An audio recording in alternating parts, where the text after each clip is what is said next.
Unhas 500 persoas participaron onte domingo en Rianxo na Praza Castelao nunha nova concentración para reivindicar a construción dun centro de día na localidade. A movilización foi convocada pola plataforma constituída para reclamar este servizo, o seu entender vital, de cara a poder atender as necesidades dos veciños do municipio.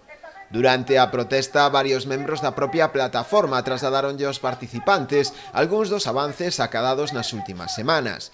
Segundo a súa portavoz, Concha Sánchez, a Xunta, a través da Dirección Xeral de Maiores e Persoas con Discapacidade, informoulles de que vai a estudar a viabilidade do proxecto, poñéndose como prazo un ano. Están tamén pendentes dunha próxima xuntanza que podería realizarse nas próximas semanas, e a que acudirían cun proxecto real.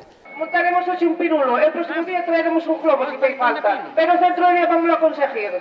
Entonces os nosos políticos teñen que poñerse as pilas, porque non vamos a esperar un ano. Temos edificios e temos profesionales, moita xente en paro. Dende a plataforma consideran que en Rianxo hai espazos que poderían acoller este servizo, como é o caso do antigo ambulatorio. Anunciaron ademais que seguirán coa súa loita ata que non haxa un compromiso en firme. Hasta que teñamos todo firmado, o día que van a empezar a facer as obras, o día que o van a abrir, e o día todo firmado, todo legalmente. E de non conseguilo, non descartan tampouco levar as súas reivindicacións ata Santiago, a propia sede da Xunta en San Caetano.